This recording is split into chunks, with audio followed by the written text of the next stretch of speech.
Halo Drakor, jumpa lagi bersama saya Rauki dalam Drakor. Bagaimana kabar kalian? Semoga baik-baik saja. Setelah 2 minggu menunggu untuk drama When the Phone Rings, akhirnya kita sudah tonton. Saya sudah tonton. Kalian juga mungkin sudah tonton.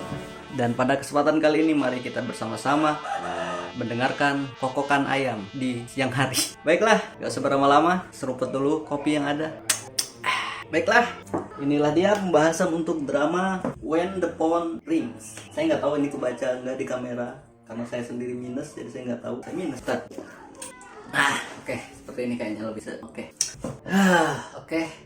Tadi kayaknya di videonya terjeda ya. Kacamata saya lupa lagi saya pakai lagi tadi. Oke. Baiklah, When the Phone Rings setelah 2 minggu penantian akhirnya tayang juga. When the Phone Rings episode 5 itu ya udah tayang dan kita bukain beberapa misteri-misteri ya. Walaupun secara garis besar kita masih belum tahu sama sekali Saon karena ada gap 20 tahun. 20 tahun itu ada yang terjadi di 20 tahun yang lalu gitu. Yang menjadi misteri yang masih belum terpecahkan. Dimana Saen kemungkinan punya saudara kembar yang kita nggak tahu dia itu siapa. Dan apakah yang psikopat itu adalah saudara kembarnya Saen atau si Saennya ya psikopat? Karena dari cerita si Sangwoo itu dijelasin kalau dulu di rumah gedong itu ada seorang anak yang psikopat, bahkan dia kejam gitu terhadap hewan gitu. Nah, dan di foto ibunya Saen itu ada buku yang kayak mengendalikan kemarahan gitu ya, mengendalikan kemarahan pada diri sendiri gitu, dan ada foto anak kecil sama kucing. Terus yang meneror si Hejo itu bilang ke Hejo gini, bahwa saya adalah orang yang paling mengenal Saen katanya. Jadi seolah-olah diindikasikan kalau kayaknya orang itu saudaranya si Saen. Tapi dia tuh ada atasan yang nyuruh dia juga gitu, kayak lakukan sekarang, dan itu kayaknya berhubungan sama yang ngedorong si Hejo di atas bukit itu gitu. Dan itu emang nggak jelas banget itu, maksudnya kejadian itu nggak jelas, tiba-tiba ada orang minta foto dorong-dorongan, terus ya pokoknya kok bisa gitu loh, ada orang yang ngedorong gitu, dan dia pakai baju hitam, entah apakah itu adalah siapa. Karena di drama yang kayak gini tuh kayak saya tuh mungkin kepikiran kayak Jaksa Cha di KP Minamdang, kan dia tuh kan jaksa kayak baik gitu, ternyata dia penjahat utamanya gitu. Nah, mungkin aja di sini juga mungkin bisa jadi si Saen itu ternyata psikopat atau sekretarisnya yang cowok itu yang jahatnya gitu, karena kayak dari gerak-geriknya itu kayaknya mencurigakan gitu. Jadi saya kira itu di episode minggu ini kita itu bakalan langsung kayak dapetin mereka berdua itu saling terbuka gitu satu sama lain. Ternyata enggak. Jadi kejadian di atap loteng itu enggak bikin mereka ngobrol gitu, malah menjadi saling curiga gitu tentang satu sama lain.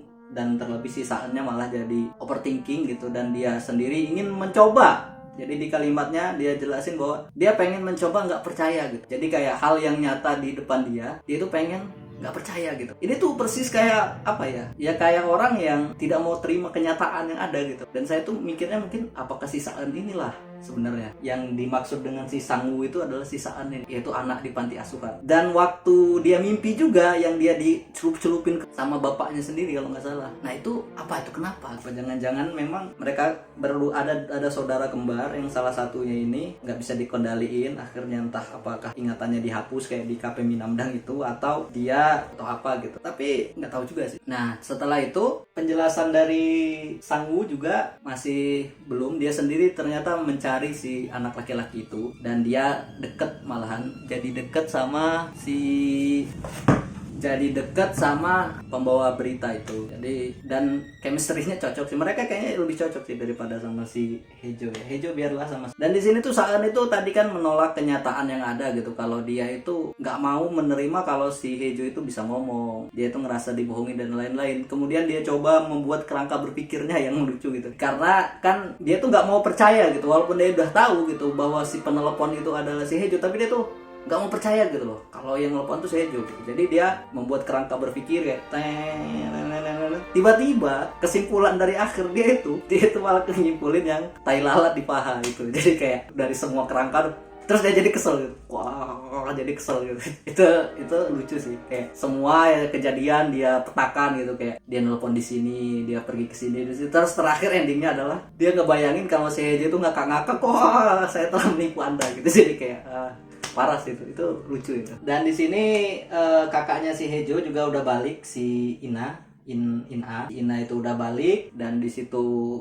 dijelasin bahwa kecelakaan itu terjadi, penyebabnya kita masih belum tahu, tapi itu terjadi, dan si Ina itu pengen merasa menderita, nggak mau sendiri gitu. Jadi dia pengennya si Hejo itu ya bisu, dia tuli gitu. Akhirnya dia ngomong, udah operasi, udah bisa lagi ngedenger, dia minta si Hejo ngomong, dan si Hejo ya menolak lah. Dan dunia yang hening ini nggak berakhir gitu. Jadi dunia hening ini terus berlanjut gitu, keheningan dari antara pasangan suami istri ini. Jadi mereka mencoba untuk saling memahami tapi saling curiga dan lain-lain gitu. Yang pada selanjutnya akhirnya pemilihan presiden udah semakin dekat, dan di sini saya tuh merasa kayaknya antara Sangu sama si penjaga apa sih namanya, penguntit ya atau pengganggu ini, itu mereka ini dua saudara kembar. Nah, antara yang psikopat itu Sangunya atau si penculiknya ini gitu. Yang pada akhirnya kayak gitulah. Tapi ada atasannya ini yang kita masih belum tahu apakah itu adalah dari keluarga Hong, loker koran itu.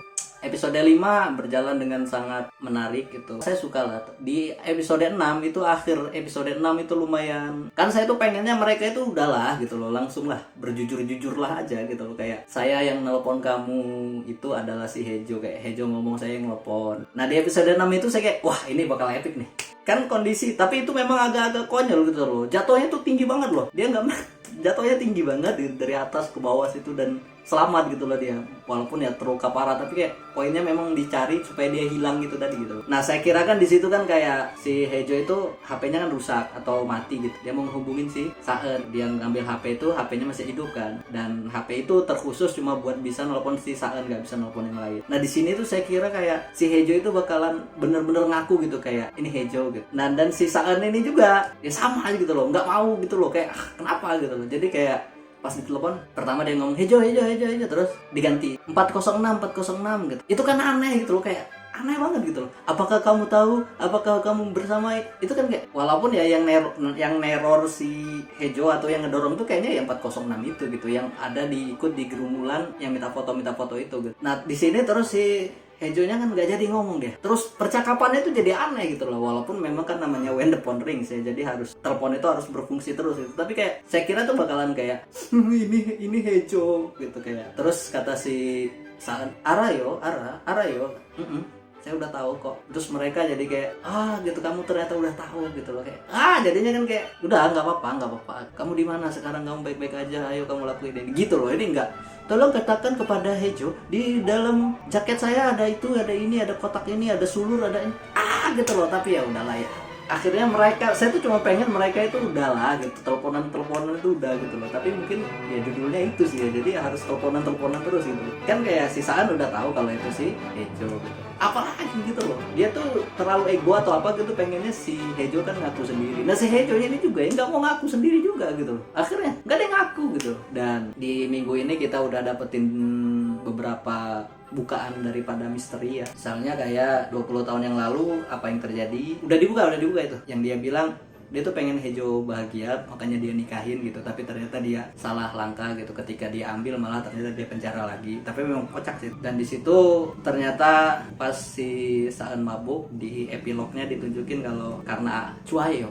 kata si Saen. Kenapa ya? Karena jadi di situ makanya adegannya pas pagi si Hejo itu senyum-senyum sendiri gitu, senang. Dan misterinya masih banyak, masih belum kebuka. Ini episode 5-6, artinya masih ada 7, 8, 9, 11, 12 untuk dibuka dan lanjut. Dan saya masih siap untuk ngikutin ini drama walaupun jadi udah, apalagi yang mau dibahas. Mungkin kalian ada yang punya pendapat lain atau ingin komen-komen, silahkan komen bagaimana menurut kalian untuk episode 5-6. Saya sih suka, dan poinnya di situ adalah bahwa komunikasi itu penting ya. Jadi 3 tahun pernikahan itu bisa begitu karena mereka nggak komunikasi gitu.